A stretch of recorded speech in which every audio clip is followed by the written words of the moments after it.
Hello everyone. आज हम लोग करेंगे हाइब्रिडोमा टेक्नोलॉजी। हाइब्रिडोमा, जब हम सुनते हैं वर्ड हाइब्रिडोमा तो सबसे पहले मतलब ये किस चीज़ से बना होता है? हाइब्रिड। हाइब्रिड आपको मतलब पता है? हाइब्रिड का मतलब होता है मिक्सचर। जब हम किसी दो चीज़ों को मिक्स करके एक न्यू प्रोडक्ट बना देते हैं उसी को हाइब्रिड कहते हैं। ठीक है, तो इसी टेक्निक को हम लोग यूज़ करके हाइब्रिडोमा टेक्नोलॉजी एक बनाएगा, जिसमें हम लोग क्या करते हैं, हम टू सेल्स को मिक्स कर देते हैं। ठीक है, वो आगे बताएंगे कौन कौन से सेल्स होते हैं।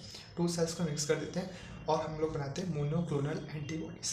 ठीक है, जब हम दो सेल्स को मिक्स करेंगे तो मोनोक्लोनल एंटीबॉडीज़ हम लोग बनाएंगे। इसमें बेसिकली हमने करना क्या होता है, मोनोक्लोनल एंटीबॉडीज़ बनानी होती है। अब मोनोक्लोनल एंटीबॉडीज़ क्या होती है? Monoclonal, mono plus clonal. Mono mean single and clone मतलब डुप्लीकेट। हमने एक ही टाइप की बहुत सारी एंटीबॉडीज़ बनानी थी। अब डेफिनेशन देख लेते हैं। Monoclonal antibodies means homogeneous, same type के immunological reagents with defined specificity. मतलब सबका फंक्शन एक ही होगा, so that this can utilise for diagnosis screening with ease and certainty.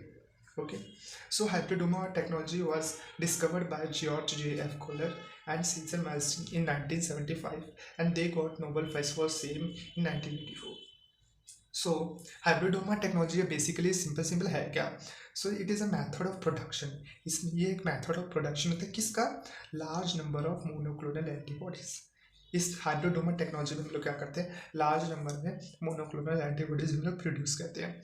अब मैंने इस वीडियो में क्या बोला था, this is a technique of mixing of two cells. अब इसमें टू सेल्स वो कौन कौन से सेल्स होते हैं जो हम लोग मोनोक्लोनल एंटीबॉडीज फॉर्मेशन करने में यूज़ करेंगे? तो सबसे पहला इसमें होता है myeloma sales, myeloma sales. And second होता है हमारे पास स्प्लीन सेल्स या प्लाज्मा सेल्स। अब माइलोमा क्या होता है? माइलोमा आपने सुना होगा टर्म, माइलोमा कैंसर में यूज़ करते हैं। माइलोमा सेल्स जो कि बेसिकली होते हैं कैंसरस सेल्स होते हैं। इसको हम लोग क्यों यूज़ करते हैं? क्योंकि इनकी एबिलिटी होती है ग्रो करने की।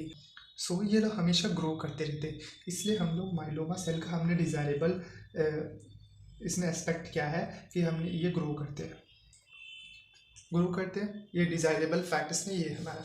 और स्प्लीन सेल और प्लाज्मा सेल क्या करते हैं? इम्यूनिटी प्रोवाइड करते हैं, ये फॉरेन मटेरियल से लड़ने में हेल्प करते हैं। तो इसका डिजायरेबल फैक्टर है इम्यूनिटी और इसका डिजायरेबल फैक्टर है ग्रोथ। तो हमने इन दोनों को मिक्स करके एक मोनोक्लोनल एंटीबॉडीज बना दी। इसी टेक्निक को हम लोग कहते हैं हाइब्रिडोमा टेक्नोलॉजी। बेसिकली इसमें होगा क्या, इसमें हमारे पास 6 स्टेप्स हैं जो कि हम लोग यूज़ करते हैं मोनोक्लोनल एंटीबॉडीज प्रोड्यूस करने में। हमारा फर्स्ट स्टेप है इम्यूनाइजेशन ऑफ एनिमल। इसमें हम लोग क्या करते हैं, एनिमल से स्प्लीन सेल्स लेते हैं या प्लाज्मा सेल्स लेते हैं, और ये हमारा फर्स्ट स्टेप हो गया। फिर हम लोग माइलोमा सेल्स लेते हैं, ओके, फिर इन दोनों का फ्यूज़ करते हैं। उसके बाद हमारे पास डिफरेंट मेथड्स हैं कैसे हमने उसको आइसोलेट करना है हाइब्रिडोमा को। वो एक पूरा प्रोसीजर, इस आपको प्रोसीजर को पूरा एक्सप्लेन करना पड़ेगा। प्रोसीजर देख लेते हैं, प्रोसीजर क्या होता है। सबसे पहला है इम्यूनाइजेशन ऑफ एनिमल। अब हमें एनिमल से क्या करना है, प्लाज्मा सेल लेने हैं, स्प्लीन सेल्स लेने हैं एनिमल से। उसके लिए हम लोग क्या करेंगे, जो भी हमारे पास एनिमल है, एनिमल में हम लोग ले लेते हैं माइस। अगर माइस ले लेते हैं हम लोग, उसमें क्या करते हैं, एंटीजन उसके अंदर इंजेक्ट करते हैं। एनिमल के अंदर एंटीजन इंजेक्ट कर दिया जो कि स्प्लीन को टारगेट करता है। स्प्लीन ऑर्गन होता है हमारी बॉडी में, उसको टारगेट करता है, जिसकी वजह से एंटीजन एक्टिवेट हो जाते हैं।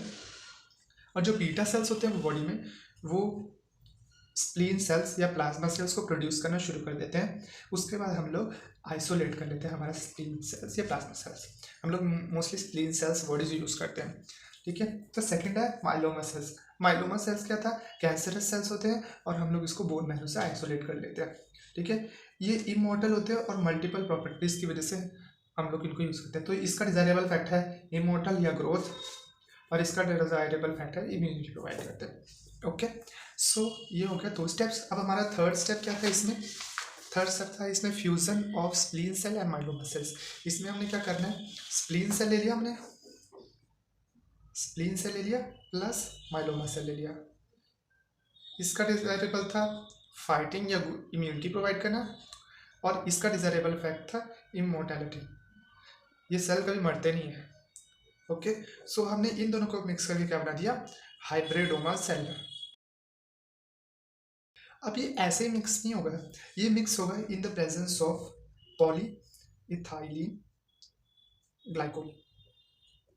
In presence of polyethylene glycol हमने हाइब्रिडोमस सेल बना दिया। अब अगर हमने हाइब्रिडोमस सेल बना दिया तो हमारे पास सिंपली हाइब्रिडोमस सेल नहीं आएगा, इसमें हमारे पास 5 तरह के सेल्स बनेंगे।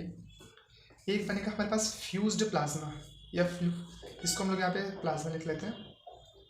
एक बनेगा हमारे पास fused plasma and fused myeloma. Okay, एक हमारे पास बनेगा, एक हो गया फ्यूज्ड प्लाज्मा, फ्यूज्ड माइलोमा। एक बनेगा हमारे पास हाइब्रिडोमा, एक unfused plasma and unfused myeloma. Okay, तो हमारे पास 5 तरह के सेल बनेंगे, fused plasma, fused myeloma, hybridoma and unfused plasma and unfused myeloma. ठीक है, अब ये हमारे पास बन गया। अब हमने इसको सिलेक्ट करना है, selection of H18 medium. Okay, अब हमें ये मिक्स है, अब हमें पता नहीं है कि कौन सा इसमें हाइब्रिडोमा है, कौन सा फ्यूज्ड प्लाज्मा है, या बाकी तरह के सेल्स हैं। तो इसका हम लोग यूज़ करते हैं एक H18 medium. H18 medium use करते हैं हम लोग। H means hypoxanthine, A means aminopterin and T means thymine. Okay, तो hypoxanthine, aminopterin, thymine. Before multiplication of antibodies it has to synthesise new copy of DNA. इसकी monoclonal antibodies की multiplication के पहले उनको एक न्यू तरह का डीएनए फॉर्म करना होता है, फॉर विच न्यूक्लियर। अब डीएनए किससे बना होता है? न्यूक्लियोटाइड से। सो अगर हम उनको न्यू डीएनए फॉर्म करना है तो उसके लिए सबसे पहले क्या चाहिए होगा? न्यूक्लियोटाइड्स। अब न्यूक्लियोटाइड्स कैसे सिंथेसाइज हो सकते हैं? इसके लिए हमारे पास 2 पाथवेज हैं, salvage pathway and D novo synthesis. Okay, तो दोबारा बता देता हूँ। बिफोर किसी भी अगर इनको प्रोसेस को करना है तो इनको डीएनए चाहिए इनके पास, और डीएनए कैसे बनता है? डीएनए बनता है न्यूक्लियोटाइड से। तो न्यूक्लियोटाइड सिंथेसिस कैसे होगी? ये इसके लिए हम लोग कुछ पाथवेज, 2 पाथवेज फॉलो करते हैं। ओके, सबसे पहला पाथवे है सैल्वेज पाथवे एंड दूसरा pathway D novo synthesis. Okay, तो अब सैल्वेज पाथवे में क्या होता है कि जो हमारे पास ओल्ड न्यूक्लियोटाइड्स हैं, ठीक है, जो डिग्रेडेड ओल्ड पार्ट्स हैं ओल्ड न्यूक्लियोटाइड्स के, उन्हीं को हम लोग यूज़ करते हैं to form a new nucleotide. Okay, तो उन्हीं को हम लोग न्यू न्यूक्लियोटाइड प्रोड्यूस करने के लिए यूज़ करते हैं। अगला हमारे पास डी नोवो सिंथेसिस। इसमें क्या है? New nucleotides are synthesized with the help of small molecules, small protein molecules हम लोग यूज़ करते हैं डी नोवो सिंथेसिस में। ओके, अब यहाँ से एक मेन एस्पेक्ट शुरू हो जाता है। उसमें क्या है, अब पता कैसे करना है, कैसे आएगा हमारे पास? तो H18 मीडियम है हमारे पास, H18 मीडियम है सेल्स। अब इसमें क्या होता है,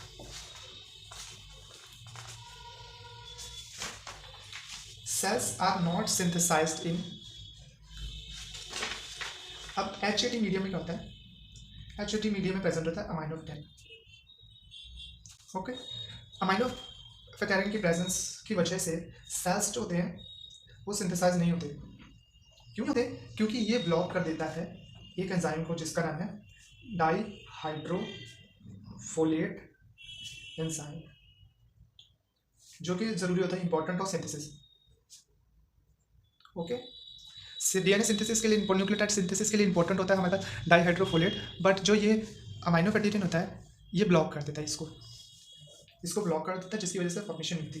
ओके, ये फर्स्ट पॉइंट हो गया, ये डी नोवो सिंथेसिस का हो गया, डी नोवो सिंथेसिस। अगली थी हमारे पास salvage pathway. Okay, salvage pathway से हम लोग को न्यूक्लियोटाइड सिंथेसिस करने के लिए हमारे पास HGPRT एंजाइम होना ज़रूरी है। सेल के पास ये एंजाइम होना ज़रूरी है, तभी वो सैल्वेज पाथवे से सिंथेसिस कर पाएगा न्यूक्लियोटाइड्स की। क्यों? क्योंकि डी नोवो से तो हो नहीं रही है, तो हमारे पास दूसरा मेथड है सैल्वेज पाथवे। अब सैल्वेज पाथवे भी उन्हीं पे यूज़ होगा जिनके पास HGPRT एंजाइम होगा। ओके, सो ये था हमारा स्क्रीनिंग। अब हम आगे बढ़ते हैं। हमारे सिलेक्शन ऑफ H18 मीडियम के बाद अगला था आइसोलेशन ऑफ हाइब्रिडोमा सेल्स। अब हमें पता करना है कि कौन सा हमारे पास जो है वो हाइब्रिडोमा सेल है। ओके, सो हाइब्रिडोमा क्या होगा? आइसोलेशन ऑफ हाइब्रिडोमा मतलब spleen has HGPRT enzyme. Okay, so अब इसमें क्या है, जो हमारे पास स्प्लीन है, स्प्लीन सेल्स है या प्लाज्मा सेल्स हैं, सिर्फ इन्हीं के पास HGPRT एंजाइम होगा। ओके, सिर्फ इन्हीं के पास ही HGPRT एंजाइम होगा। अब देखते हैं, सबसे पहले हमारा बना क्या था, फ्यूज्ड प्लाज्मा बना था, फ्यूज्ड माइलोमा बना था, एक बना था हमारे पास हाइब्रिडोमा, एक था अनफ्यूज्ड प्लाज्मा और था एक अनफ्यूज्ड माइलोमा। HGPRT। अब देखो ये प्लाज्मा है, प्लाज्मा सेल्स के पास इन HGPRT एंजाइम की प्रेजेंस होती है, तो इसमें हम लोग देख देंगे प्रेजेंट है। माइलोमा सेल के पास नहीं होती है तो एब्सेंट लिख देते हैं। हाइब्रिडोमा किससे बना है, हाइब्रिडोमा बना है हमारे पास प्लाज्मा से। इससे अगर आपको इसको नहीं समझ रहा तो इसको छोड़ सकते हो, ओके, बाद में देखते हैं। अनफ्यूज्ड प्लाज्मा में हमारे पास प्रेजेंट होता है क्योंकि प्लाज्मा है, और इसमें माइलोमा है। माइलोमा में क्या होता है, एब्सेंट होता है। ओके, अब देखो जो भी हमारे पास माइलोमा वाले सेल्स हैं, माइलोमा वाले सेल्स हैं, ओके, इनमें क्या होगा, इनमें इनकी सेल डेथ हो जाएगी, cell death because of absence of HGPRT। Okay, इनके पास HGPRT एंजाइम नहीं है, इनकी वजह से इनकी सेल डेथ हो जाएगी माइलोमा वालों की। ओके, अब बचे ये दो हमने कैंसिल कर दिए। अब हमारे पास बचा फ्यूज्ड प्लाज्मा, अनफ्यूज्ड प्लाज्मा और हाइब्रिडोमा। ओके, सो इसमें क्या होगा, प्लाज्मा के पास क्या होता है, प्लाज्मा की लाइफ स्पैन जो होती है, प्लाज्मा सेल्स की लाइफ स्पैन बहुत छोटी होती है, सो ये ज़्यादा देर तक सर्वाइव नहीं कर पाएंगे, दोनों प्लाज्मास की डेथ हो जाएगी। बच्चा कौन सा, हमारे पास हाइब्रिडोमा। ओके, सो ये हमारे पास हाइब्रिडोमा आ गया। अब इसकी स्क्रीनिंग कैसे करनी है, स्क्रीनिंग मतलब इसको टेक आउट कैसे करना है। सो उसके लिए हम लोग एल्सा स्क्रीनिंग मेथड यूज़ करते हैं, एलिसा या एल्सा। उसमें क्या करते हैं, जो हमारे पास हाइब्रिडोमा होता है उसको हम लोग इंक्यूबेट कर देते हैं, जो सेकेंडरी एंजाइम होता है वो कॉन्जुगेट हो जाता है एंड कलर प्रोडक्ट फॉर्मेशन हो जाती है। ओके, इसका एक दूसरा मेथड है in vivo and in vitro. In animals, in vivo कैसे कर सकते हैं हम लोग, एनिमल्स के अंदर इंड्यूस कर सकते हैं, एनिमल्स के अंदर हाइब्रिडोमा सेल्स की फॉर्मेशन कर सकते हैं। और इन विट्रो में क्या होता है कि जो भी हमारे पास सेल्स होते हैं उनको हम लोग कल्चरल मीडिया यूज़ करते हैं। उसके बाद है प्योरीफिकेशन। प्योरीफिकेशन का जो भी हमारे पास हाइब्रिडोमा है उसको हमें प्योरीफाई करना ज़रूरी है। उसके लिए हम लोग आयन एक्सचेंज क्रोमेटोग्राफी यूज़ कर सकते हैं या एंटीजन एफिनिटी क्रोमेटोग्राफी यूज़ कर सकते हैं। अब है इसके application, serological identification of ABO blood group, removal of tumour cells from bone marrow, treatment of acute renal failure and treatment of malignant leukaemia cells, malignant leukaemia cells. तो ये था हमारा हाइब्रिडोमा टेक्नोलॉजी। मिलते हैं नेक्स्ट लेक्चर में।